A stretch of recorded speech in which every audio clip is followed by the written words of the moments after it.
Very very welcome to all साथियों। Exam fighter number 1 पे आप सभी का बहुत बहुत स्वागत है और झारखंड टेट के क्लासेस में आप सभी का पुनः बहुत स्वागत है। और आज हम लोग पेपर 2 लेवल 2 जो कि 6 to 8 के लिए होता है और उसके एसएसटी के पेपर को सॉल्व करेंगे।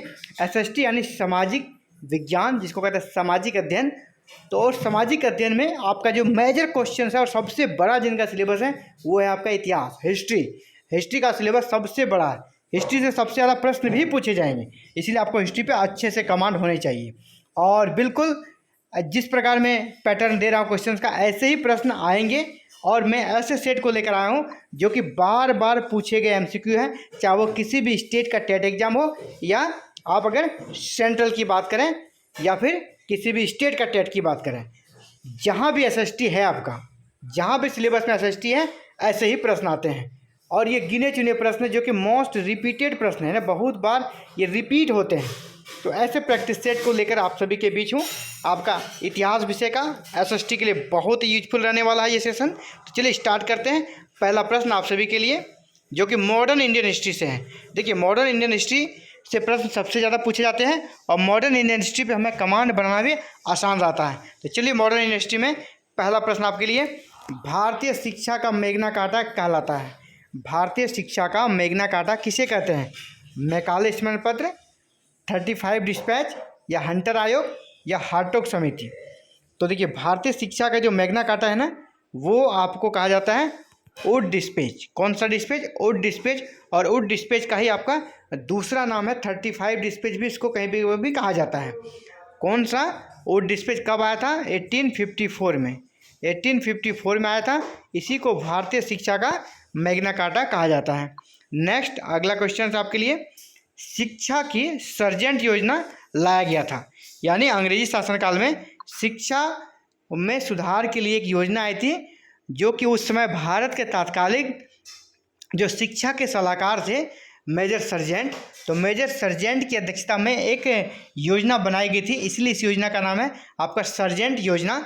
तो यह कब आई थी? 1919, 1944, 1929 या 1946 में।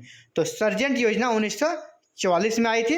और इस योजना के बारे में आप जान लें, यहाँ पर 6 से लेकर 11 साल के बच्चों को अनिवार्य शिक्षा का प्रावधान किया गया था। अभी हमारे देश में क्या है? 6 से 14 वर्ष है। तो याद रखिएगा, इस योजना में 6 से 11 वर्ष का यहाँ पर ईयर को रखा गया था बच्चों के लिए, जो कि अनिवार्य प्राथमिक शिक्षा इनके लिए था। 6 से 11 साल इन्होंने इसका प्रोविजंस इसमें दिया था। अगला है, रविंद्रनाथ टैगोर ने शांति निकेतन की स्थापना किया था। शांति निकेतन की स्थापना किसने किया था? रविंद्रनाथ टैगोर ने। अब पूछा कब किया था, है ना?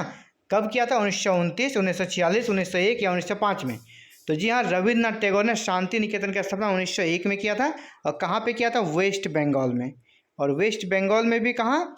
वहाँ वीरभूम डिस्ट्रिक्ट है, वीरभूम डिस्ट्रिक्ट के बोलपुर नामक जगह पर उन्होंने शांति निकेतन की स्थापना की थी, जो कि बहुत ही शांत जगह है। अगर आप वहाँ जाएंगे ना, आप बिल्कुल, आपका जो मन है एकांत, बिल्कुल एकाग्रचित होकर आप रह सकते हैं। और बिल्कुल सुनसान जगह पे इनकी स्थापना की थी, ताकि बच्चे जो पढ़े वो बिल्कुल शांत दिमाग से वहाँ पर पढ़ सके। इसकी स्थापना 1901 में रविन्द्रनाथ टैगोर ने की थी, जो कि वेस्ट बंगाल में। चलिए आगे बढ़ते हैं। बड़ौदा देशी रियासत ने किस वर्ष अपने रियासत में अनिवार्य प्राथमिक शिक्षा नीति को लागू किया था? बड़ौदा रियासत जो आपका कहाँ था? गुजरात में। तो बड़ौदा रियासत ने किस वर्ष अपनी रियासत में, आप अवगत होंगे जब अंग्रेज शासनकाल था तो 101 साइड आपका ब्रिटिश शासित क्षेत्र थे, जिसको ब्रिटिश प्रांत कहा जाता था, और एक होता था देशी रियासतों का क्षेत्र। यहाँ बहुत सारी रियासतें थी जहाँ पे अंग्रेजों का डायरेक्ट रूल्स नहीं था। उसी में एक हमारा बड़ौदा रियासत है। तो बड़ौदा रियासत ने अपने यहाँ शिक्षा में सुधार के लिए किस वर्ष अनिवार्य प्राथमिक शिक्षा नीति को लागू किया? बड़ौदा रियासत ने काफ़ी कह सकते हैं इनिशिएटिव कदम लिया, काफ़ी एडवांस कदम लिया, और उन्होंने अपने यहाँ अनिवार्य प्राथमिक शिक्षा नीति को लागू कर दिया था। जिस प्रकार ब्रिटिश प्रांतों में थी, देशी रियासतों में बड़ौदा रियासत ने भी ऐसी योजना लागू की थी। तो कब की थी? 1901, 1904, 1906 या 1908? तो ये किया था उन्होंने 1906 में। 1906 में अनिवार्य प्राथमिक शिक्षा को अपने यहाँ लागू कर दिया था। नेक्स्ट, बंगाल और बिहार। बंगाल और बिहार में देसी स्कूलों में शिक्षा की प्रगति पर रिपोर्ट तैयार करने हेतु 1930 के दशक में किस ईसाई प्रचारक को नियुक्त किया गया था? अंग्रेज़ों ने बंगाल और बिहार में जो देसी स्कूल है ना, जो यहाँ के देसी भारतीय स्कूल थे, पुराने स्कूल थे, वहाँ पर शिक्षा की प्रगति पर रिपोर्ट तैयार करने हेतु 1930 के दशक में एक ईसाई प्रचारक को नियुक्त किया गया था कि क्या स्थिति यहाँ के शिक्षण व्यवस्था की। कौन थे वो प्रचारक? Sadler, William Adam, Don Bosco या फिलिप? तो वो थे आपके विलियम एडम। विलियम एडम ईसाई प्रचारक थे जिनको के नियुक्त किया गया था बंगाल और बिहार में देसी स्कूलों में शिक्षा की प्रगति पर रिपोर्ट तैयार करने के लिए 1930 के आसपास। तो चलिए नेक्स्ट आपका क्वेश्चन है, किस वर्ष ब्रिटिश सरकार ने ईसाई मिशनरियों को भारत में धर्म प्रचार की अनुमति प्रदान किया था? किस वर्ष, है ना। आप अवगत होंगे कि ब्रिटिश जो थे ना, पहले भारतीय धार्मिक मामलों में हस्तक्षेप नहीं करते थे। उनको पता था कि भारतीय लोग धर्म के मामले में बहुत सेंसिटिव होते हैं। अगर स्टार्टिंग में ही वो अगर यहाँ पर धर्म के प्रचार के लिए, ईसाई धर्म के प्रचार के लिए लोगों को आने देते, प्रचारकों को आने देते, तो क्या होता ना, यहाँ पे उनका विरोध शुरू हो जाता। और जब धार्मिक रूप से धार्मिक उन्मादी लोग विरोध करते हैं ना, वो प्रचंड होता है। और ये अंग्रेजी सरकार को पता था, इसलिए उन्होंने आरंभ में जब वो 1797-82 के युद्ध को जीते, इसके बाद जो उन्हें शासन व्यवस्था संभाली, तो उन्होंने कभी भी ईसाई मिशनरियों को यहाँ पर आने का अलाउ नहीं किया था। लेकिन बाद में उसकी नीतियों में परिवर्तन हुआ। तो क्वेश्चन है, किस वर्ष ब्रिटिश सरकार ने ईसाई मिशनरियों को भारत में धर्म प्रचार की अनुमति प्रदान किया, है ना। पहली बार कब अनुमति प्रदान किया?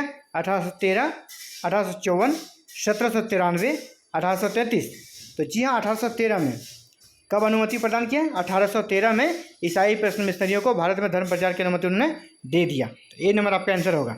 नेक्स्ट, चार्ल्स वुड डिस्पेच का प्रकाशन वर्ष है। जैसा मैंने पहले ही कहा, भारतीय शिक्षा का मैग्ना कार्टा क्या है? चार्ल्स वुड डिस्पेच, या इसको 35 डिस्पेच भी कहा जाता है। 35 डिस्पेच यानी चार्ल्स वुड डिस्पेच का प्रकाशन वर्ष कब है, यानी कब ये आया था? 1813, 1854, 1835 या फिर 1854। चलिए 1854 आपका दो ऑप्शन है और राइट आंसर भी वही है, 1854। 1854 आपका बी या डी दोनों में से किसी को आप सही मान सकते हैं, क्योंकि दोनों जगह एक ही चीज़ प्रिंट हो गया है। तो चार्ल्स वुड डिस्पेच का प्रकाशन वर्ष कब है? 1854। इसे भारतीय शिक्षा का मैग्ना कार्टा भी कहा जाता है ना, पहले हम लोगों ने देखा। इसका दूसरा नाम क्या? 35 डिस्पेच। चलिए नेक्स्ट, भारत में पहली बार भारतीय विश्वविद्यालय अधिनियम लाया गया। जैसे अभी हमारे यहाँ विश्वविद्यालय अधिनियम है, लेकिन इंडिया में पहले नहीं, जब पहली बार वो अंग्रेजी शासनकाल में आया था। तो भारत में पहली बार भारतीय विश्वविद्यालय अधिनियम लाया गया था कब? 1901, 1902, 1903 या 1904। तो भारतीय विश्वविद्यालय अधिनियम इंडिया में पहली बार 1904 में आया था। और उस समय कौन थे वायसराय? आपका कर्जन, लॉर्ड कर्जन आपके वायसराय थे। इन्हीं के काल में भारतीय विश्वविद्यालय अधिनियम यहाँ पर आया था। आपको ये भी पूछा जाएगा, भारतीय विश्वविद्यालय अधिनियम किस वायसराय के कार्यकाल में लाया गया था? तो लॉर्ड कर्जन के कार्यकाल में। कब लाया गया? 1904 में। नेक्स्ट, बनारस में हिंदू कॉलेज की स्थापना की गई थी। बनारस में आपका हिंदू कॉलेज की स्थापना कब की गई थी? तो बनारस में हिंदू कॉलेज की स्थापना किसने की थी, ये भी आपको पूछा सकता है। चलिए इसको डिस्कस करते हैं। तो बनारस में हिंदू कॉलेज की स्थापना 1781, 1791, 1801 या 1811 यानी 1781, 1791, 1801 या 1811 में बनारस में हिंदू कॉलेज की स्थापना कब हुई थी? तो जी हाँ, ये 1791 में हुई थी। किसने किया था? वारन हेस्टिंग्स ने। वारन हेस्टिंग्स ने किया था 1791 में। और आप यहाँ कन्फ्यूज बिल्कुल नहीं होइएगा, बनारस में बनारस हिंदू यूनिवर्सिटी की भी स्थापना हुई थी, वो अलग चीज़। यहाँ पे हिंदू कॉलेज पूछा जा रहा है। बनारस में हिंदू कॉलेज की स्थापना कब हुई थी? ये 1791 में हुआ था और वारन हेस्टिंग्स ने इसकी स्थापना किया था। और बाद में 1916 में आपका क्या बना वहाँ पे? BHU, Banaras Hindu university. ठीक है, बनारस हिंदू यूनिवर्सिटी अलग है आपका, ये हम लोग हिंदू कॉलेज की बात कर रहे हैं। तो इसकी स्थापना 1791 में वारन हेस्टिंग्स ने की थी। नेक्स्ट, एशियाटिक रिसर्च नामक पत्रिका का प्रकाशन आरंभ किया था। एशियाटिक रिसर्च नामक पत्रिका का आरंभ किसने किया था? और एशियाटिक सोसाइटी भी पूछा जाएगा, दोनों का आंसर एक ही होगा। एशियाटिक रिसर्च या एशियाटिक सोसाइटी की स्थापना किसने की थी? विलियम जोन्स ने, जेम्स मिल ने, मैकाले ने या हॉलहेड ने? तो एशियाटिक रिसर्च की स्थापना आपका विलियम जोन्स ने किया था, सर विलियम जोन्स ने। ए नंबर आपका राइट आंसर है। तो चलिए आज के प्रैक्टिस सेट में इतना ही। ऐसे ही टिल एग्जाम तक एग्जाम फाइटर नंबर 1 पे जेटेट की क्लासेस लगातार चलती रहेगी और आपके सभी पेपर का यहाँ पे क्लासेस स्टार्ट हो चुका है, चाहे आपका SST हो या फिर हिंदी हो, आपका इंग्लिश हो, मैथ्स हो या फिर 1 to 5 के सभी सब्जेक्ट्स हो या CDP हो, सभी की क्लासेस लगातार चल रही है। सभी के प्रैक्टिस सेट भी आपको उपलब्ध करा दिए जा रहे हैं। इसके अलावा आपको PDF नोट्स भी दिया जा रहा है। अगर आपको नोट्स चाहिए तो हमारे टेलीग्राम चैनल पे जाएं या व्हाट्सएप ग्रुप है वहाँ पर जाएं, वहाँ पे आपको नोट्स की PDF उपलब्ध हो जाएगी। और अगर क्लासेस की वीडियो देखनी है तो आप टेलीग्राम चैनल पे तो आप नोट्स प्राप्त कर ही सकते हैं। अगर क्लासेस की वीडियो देखनी है तो आप यूट्यूब में हमारे इस चैनल एग्जाम फाइटर नंबर को सब्सक्राइब करें, बेल आइकन को प्रेस करके ऑल बटन को क्लिक कर लें ताकि फर्दर क्लासेस की वीडियो अपलोड होते ही आप तक नोटिफिकेशन जाए और आप क्लासेस को देख सकें। Thank you very very much for watching this video and connecting to exam fighter number 1।